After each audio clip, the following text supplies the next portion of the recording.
Hello teachers, welcome to recorded session of teacher self learning and training program. Teachers जब हम class में कुछ सिखाते हैं तो फीडबैक लेना भी जरूरी होता है और फीडबैक देना भी जरूरी होता है। तो आज हम फीडबैक देने की बात जो है सेशन में करेंगे कि किस तरह से हम इफेक्टिव फीडबैक जो है अपने स्टूडेंट्स को दे सकते हैं ताकि वो और ज्यादा अपने में इम्प्रूव करें, अपनी रीडिंग को इम्प्रूव करें, अपनी राइटिंग को इम्प्रूव करें और कॉन्फिडेंस उनमें बिल्ड हो। सबसे बड़ी बात जो है, क्योंकि एक इफेक्टिव फीडबैक जो है वो स्टूडेंट के कॉन्फिडेंस को और ज्यादा बूस्ट करता है। तो कुछ पॉइंट्स है मैंने यहाँ पे अपनी डायरी पे नोट किए हैं, मैं आपके साथ शेयर करना चाहूंगी। सबसे पहला जो मुझे लगता है कि पहला जो तरीका है फीडबैक देने का वो ये है कि आप अपने स्टूडेंट के वर्क पे ध्यान दीजिए, ना कि स्टूडेंट पे। कई बार क्या कर, यहाँ पे फेवरेटिज्म की बात हो रही है। कई बार ऐसा होता है कि हमें होता है ये ऐसा कि कई बार हमारे से ये चीज गलती हो जाती है कि कई बार हम स्टूडेंट पे ज्यादा ध्यान देना शुरू कर देते हैं। तो ये ध्यान रखिए कि स्टूडेंट पे ध्यान नहीं देना है, उसके काम पे ध्यान देना है फीडबैक देते हुए। ये बहुत इंपॉर्टेंट है। हम माने या ना माने, ये गलती हमसे हो जाती है कई बार कि हम स्टूडेंट पे ध्यान देना शुरू कर देते हैं कि ये स्टूडेंट जो है, नहीं नहीं इसको क्या फीडबैक देना, इसको तो ये आ नहीं रहा था कल, ये आज कैसे आ गया है इसको। तो इस तरह की चीजें हमारी माइंड में आ जाती है। मुझे लगता है कि कहीं से चीटिंग तो नहीं गई, किसने सुनाया कैसे, इसने लिख कैसे लिया। तो इस तरह का बिहेवियर जो है हम शो ना करें, अपने स्टूडेंट के वर्क पे ध्यान दें। उस स्टूडेंट पे ध्यान नहीं देकर उसने ये नहीं है कि उसने अगर कल नहीं सुनाया था तो वो आज भी नहीं सुना पा रहा। हो सकता है वो प्रोग्रेस कर रहा हो और आप कहीं उसको नजरअंदाज कर दें और ये फिर एक गलती साबित हो। फीडबैक देने के टाइम बच्चे के वर्क पे ध्यान दें, ना कि बच्चे पे। ठीक है, तो ये इंपॉर्टेंट पॉइंट था। दूसरा है, हाँ वेरी इंपॉर्टेंट पॉइंट, कि जब आपने फीडबैक दिया और आपको ये लगा कि बच्चे को जब हम फीडबैक दे रहे हैं तो हाँ, आपने फीडबैक का क्या मतलब है, सिर्फ गुड और वेरी गुड नहीं। फीडबैक का मतलब ये है कि आपने बच्चे को बताना है कि तुमने इम्प्रूवमेंट कहाँ करनी है। तो एक स्पेशल एरिया जो इम्प्रूवमेंट का है, वो वन एरिया, वो आपने उसको बताना है। जैसे मान लीजिए कि उसको स्पेलिंग याद करने में प्रॉब्लम आ रही है, उसको स्पेलिंग्स याद नहीं हो रहे हैं, तो आपने उसको वो एरिया बताना है कि भाई तुम्हारा बाकी तो ठीक है और तुम्हारे को स्पेलिंग याद करने में प्रॉब्लम है। या आप हिंदी खासकर जब हम पढ़ाते हैं तो मात्राओं की प्रॉब्लम आती है, तो हम क्या करते हैं, कई बार हमने देखा कि 2-3 मात्राएं गलत हैं या उसने 3-4 मात्राओं को गलत कर दिया है, तो हम पूरा ही उसका क्रॉस कर देते हैं। हम बोलते हैं ये सारा गलत है। नहीं, ये गलत तरीका है फीडबैक का। बिल्कुल भी हमने वहां पे काटा क्रॉस इस तरह से बिल्कुल भी नहीं लगाना है। हमने जो उसका एरिया है, यानी कि जो उसकी मात्राएं गलत थी, हमने उसको बताना है कि ये तुम्हारी बाकी तो ठीक है लेकिन तुम्हारी मात्राओं में तुमने गलती की है, ये तुम्हें इम्प्रूव करना है।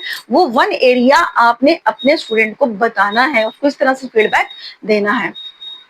तो ये ना हो कि आप उसे सारा ही उसको गलत कर दें। क्योंकि हम देखिए, सिंपल मैं एक और एग्जांपल लेती हूँ कि कई बार बच्चे जो प्लस या मल्टीप्लाई करते हैं, तो मल्टीप्लाई का एग्जांपल लेते हैं, कई बार उन्होंने मल्टीप्लाई ठीक किया होता है, कोई बीच में कैरी छोड़ देते हैं, तो हम क्या करते हैं, पूरा ही हम उसको क्रॉस लगा देते हैं। नहीं, ये भी गलत तरीका है।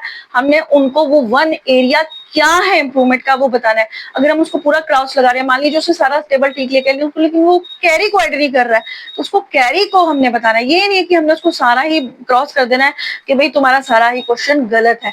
ये बहुत गलत तरीका है फीडबैक देने का। हमने स्पेशल एरिया ऑफ फीडबैक अपने स्टूडेंट को बताना है कि वो 1 या 2 एरिया क्या है इम्प्रूवमेंट के। तो आप देखेंगे इससे आपके बच्चों में और ज्यादा इम्प्रूवमेंट आएगी। उसके बाद हम उसे सजेशंस दे सकते हैं। जब हमने फीडबैक दे दिया, जब हमने उसको बता दिया कि इस एरिया में तुम्हारे को ये प्रॉब्लम है, कैरी की, मात्राओं की या स्पेलिंग्स की, या उसको कुछ प्रोनाउंस नहीं करना आ रहा, इस तरह से जब हमने उसको बता दिया तो हम उसको सजेशंस भी दे सकते हैं कि आप इन इन एरियाज पे वर्क करो और किस तरह से वर्क करो। हम उसको एक दो सजेशंस भी दे सकते हैं अपनी तरफ से कि आप इस तरह से इस एरिया को, अपनी इन गलतियों को ठीक कर सकते हो। ये हम उसको सजेशंस हमने अपने स्टूडेंट को देनी है। उसके बाद जो आपकी पॉजिटिव फीडबैक है वो हमने पहले देनी है और क्विकली देनी है। देखिए, जब आपके पास, यहाँ से मैं फिर आपका एक मल्टीप्लाई का ही एक एग्जांपल लूंगी कि मान लीजिए आपका स्टूडेंट, आप मैथ पढ़ा रहे हैं, मल्टीप्लाई के सम करके आया और उसने कैरी को ऐड ऑन नहीं किया, वो कैरी को पूरा वहीं पे लिख दिया, या उससे कोई टेबल में गलती हो गई है, और आपने क्या करना है, पॉजिटिव फीडबैक पहले देना है। यानी कि पहले आपने उसको कहना है कि बेटा आपने सम तो बहुत अच्छे से किया है, बहुत गुड, आपको ये टेबल भी आ रहा है, बहुत आपने ये ठीक किया, आपने प्लस भी ठीक ढंग से किया है, लेकिन आपने ये गलती कर दिया कि आपने कैरी को ऐड नहीं किया।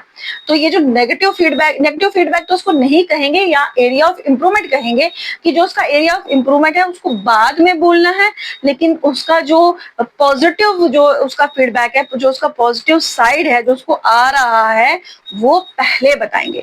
जैसे एक और एग्जांपल ले लेते हैं, अगर हम लोग हिंदी पढ़ा रहे हैं तो बच्चे ज्यादातर मात्राओं में गलती करते हैं, तो हमने बच्चे को बताना है कि भाई तुमने बाकी तो ये आपका वर्ड ठीक है, बहुत अच्छा लिखा, आपने कोशिश अच्छी की है, पॉजिटिव फीडबैक पहले दिया, उसके बाद हमने एरिया ऑफ इंप्रूवमेंट बताना है कि तुम्हारी ये ई की मात्रा, ये ई की मात्रा, ये ऊ की मात्रा, ये ऊ की मात्रा में क्या फर्क है, उसके बाद उसको बताना है और उसको सजेशंस देनी है कि इस तरह से आप इन एरियाज को ठीक कर सकते हो। तो एक बार रिवीजन कर लेते हैं। सबसे पहले जब हम फीडबैक दें, हम ये चीज का ध्यान रखें कि हम जब भी फीडबैक दे रहे हैं इफेक्टिव फीडबैक दें। फीडबैक के बाद हमने अपने स्टूडेंट को वो वन एरिया, पर्टिकुलर एरिया बताना है कि जहाँ पे उसको इम्प्रूवमेंट करनी है। थर्ड बात ये इस चीज का ध्यान रखना है कि जब हमने उसको एरिया बता दिया कि यहाँ पे आपने इम्प्रूवमेंट करनी है, तो हम उसको सजेशंस भी दे सकते हैं।